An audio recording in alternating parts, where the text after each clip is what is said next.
Yea, the Almighty shall be thy defense, and thou shalt have plenty of silver. One of the greatest messages given to the race through the Scriptures is that God is man's supply, and that man can release through his spoken word all that belongs to him by divine right. He must, however, have perfect faith in his spoken word. Isaiah said, "My word shall not return unto me void, but shall accomplish that whereunto it is sent." We know now that words and thoughts are a tremendous vibratory force, ever molding man's body and affairs. A woman came to me in great distress and said she was to be sued on the 15th of the month for $3,000. She knew no way of getting the money and was in despair. I told her God was her supply, and that there is a supply for every demand. So I spoke the word.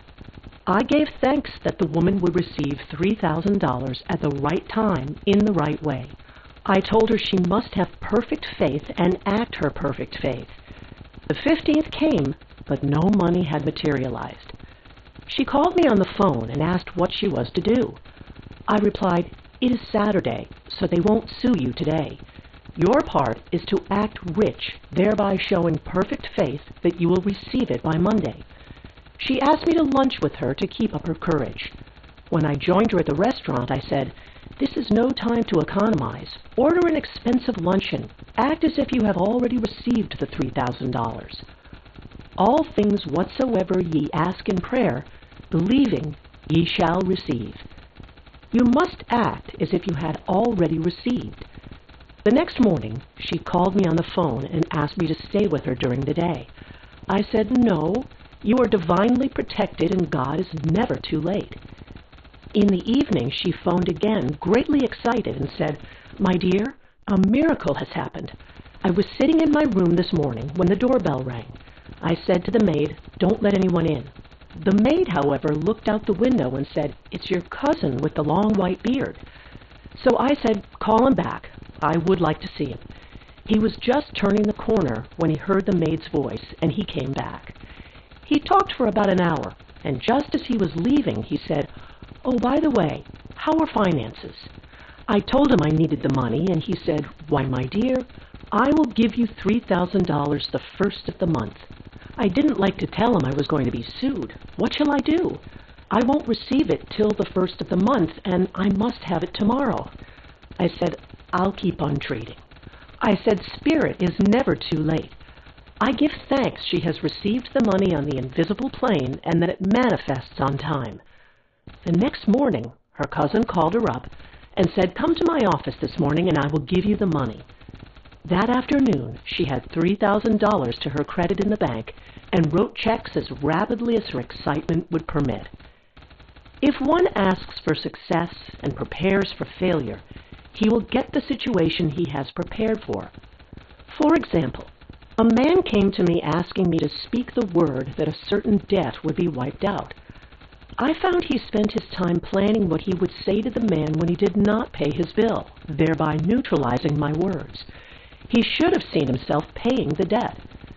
We have a wonderful illustration of this in the Bible relating to the 3 kings who were in the desert without water for their men and horses.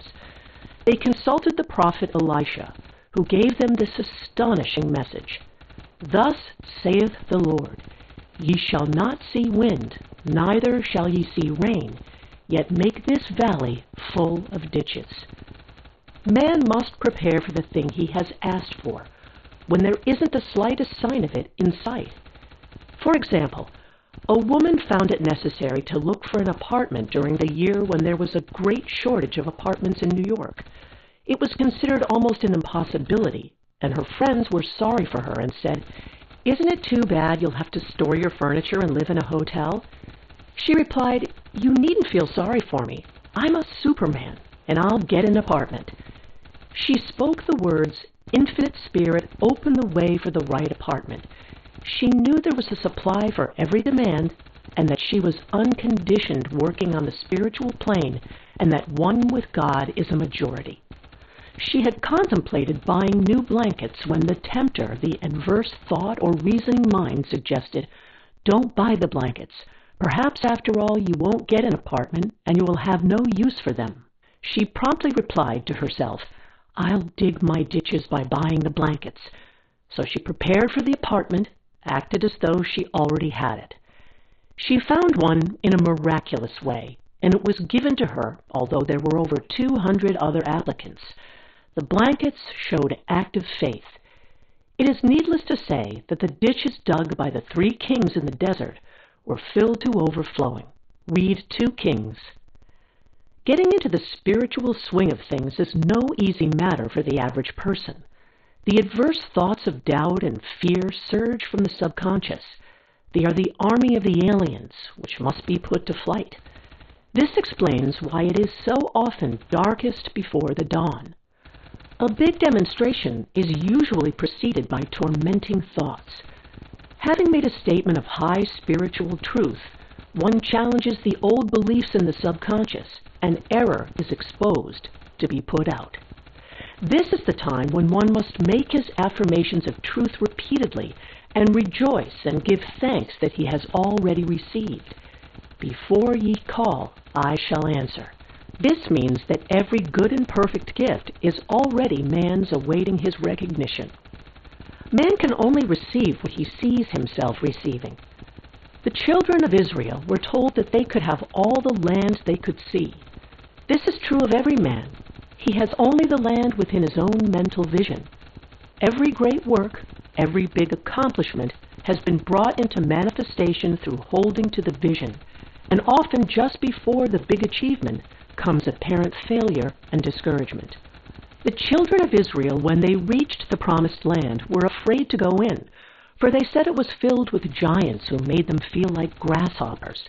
And there we saw the giants, and we were in our own sight as grasshoppers. This is almost every man's experience. However, the one who knows spiritual law is undisturbed by appearance and rejoices while he is yet in captivity. That is, he holds to his vision and gives thanks that the end is accomplished he has received. Jesus Christ gave a wonderful example of this.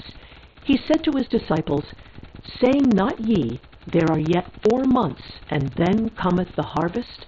Behold, I say unto you, lift up your eyes, and look on the fields, for they are ripe already to harvest.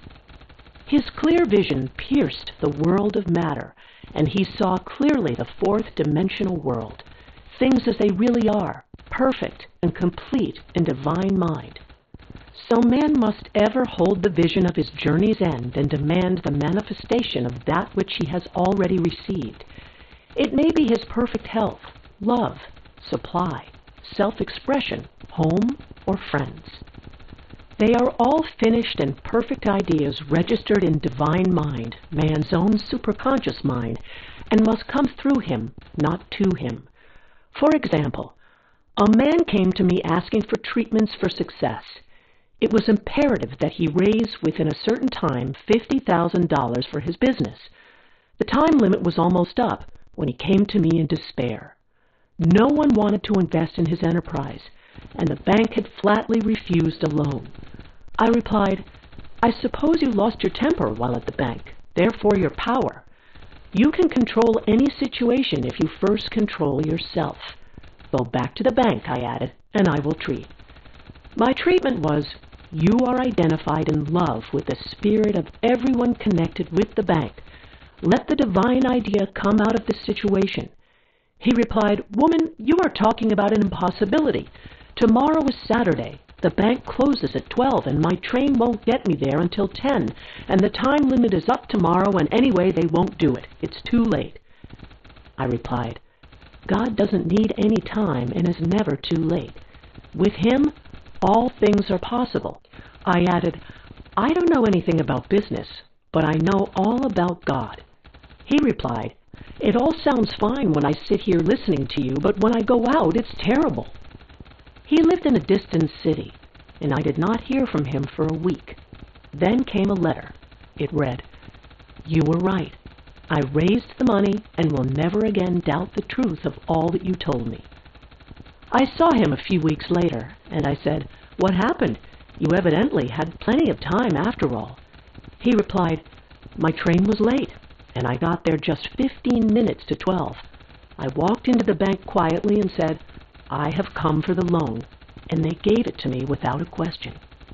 It was the last 15 minutes of the time allotted to him, and Infinite Spirit was not too late. In this instance, the man could never have demonstrated alone. He needed someone to help him hold to the vision. This is what one man can do for another.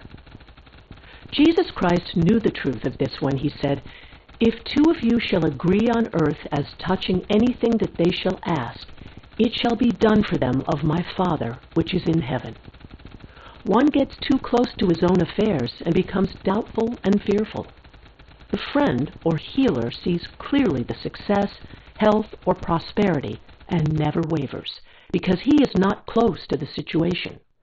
It is much easier to demonstrate for someone else than for oneself, so a person should not hesitate to ask for help if he feels himself wavering. A keen observer of life once said, "No man can fail if some one person sees him successful." Such is the power of the vision, and many a great man has owed his success to a wife or sister or a friend who believed in him and held without wavering to the perfect pattern. Chapter 3. The Power of the Word. By thy words thou shalt be justified, and by thy words thou shalt be condemned. A person knowing the power of the Word becomes very careful of his conversation. He has only to watch the reaction of his words to know that they do not return void. Through his spoken word, man is continually making laws for himself. I knew a man who said, "I always miss a car. It invariably pulls out just as I arrive." His daughter said, "I always catch a car. It's sure to come just as I get there." This occurred for years. Each had made a separate law for himself, one of failure, one of success. This is the psychology of superstitions. The horseshoe or rabbit's foot contains no power, but man's spoken word and belief that it will bring him good luck creates expectancy in the subconscious mind and attracts a lucky situation. I find, however, this will not work when man has advanced spiritually and knows a higher law. One cannot turn back and must put away graven images. For example, 2 men in my class had had great success in business for several months when suddenly everything went to smash. We tried to analyze the situation, and I found instead of making their affirmations and looking to God for success and prosperity, they had each bought a lucky monkey. I said, "Oh, I see. You have been trusting in the lucky monkey instead of God. Put away the lucky monkeys and call on the law of forgiveness, for man has power to forgive or neutralize his mistakes." They decided to throw the lucky monkeys down a coal hole, and all went well again. This does not mean, however, that one should throw away every lucky ornament or horseshoe about the house, but he must recognize that the power back of it is the one and only power, God, and that the object simply gives him a feeling of expectancy. I was with a friend one day who was in deep despair. In crossing the street, she picked up a horseshoe. Immediately, she was filled with joy and hope. She said God has sent her the horseshoe in order to keep up her courage. It was indeed at that moment about the only thing that could have registered in her consciousness. Her hope became faith, and she ultimately made a wonderful demonstration. I wish to make the point clear that the men previously mentioned were depending on the monkeys alone, while this woman recognized the power back of the horseshoe. I know in my own case it took a long while to get out of a belief that a certain thing brought disappointment. If the thing happened, disappointment invariably followed. I found the only way I could make a change in the subconscious was by asserting there are not two powers. There is only one power, God. Therefore, there are no disappointments, and this thing means a happy surprise. I noticed a change at once, and happy surprises commenced coming my way. I have a friend who said nothing could induce her to walk under a ladder. I said, "If you are afraid, You are giving into a belief in two powers, good and evil, instead of one. As God is absolute, there can be no opposing power unless man makes the false of evil for himself. To show you believe in only one power, God, and that there is no power or reality in evil, walk under the next ladder you see. Soon after, she went to her bank. She wished to open her box in the safety deposit vault, and there stood a ladder on her pathway. It was impossible to reach the box without passing under the ladder. She quailed with fear and turned back. She could not face the lion on her pathway. However, when she reached the street, my words rang in her ears, and she decided to return and walk under it. It was a big moment in her life, for ladders had held her in bondage for years. She retraced her steps to the vault, and the ladder was no longer there. This so often happens. If one is willing to do a thing he is afraid to do, he does not have to. It is the law of non-resistance which is so little understood. Someone has said that courage contains genius and magic. Face a situation fearlessly, and there is no situation to face. It falls away of its own weight. The explanation is that fear attracted the ladder on the woman's pathway, and fearlessness removed it. Thus, the invisible forces are ever working for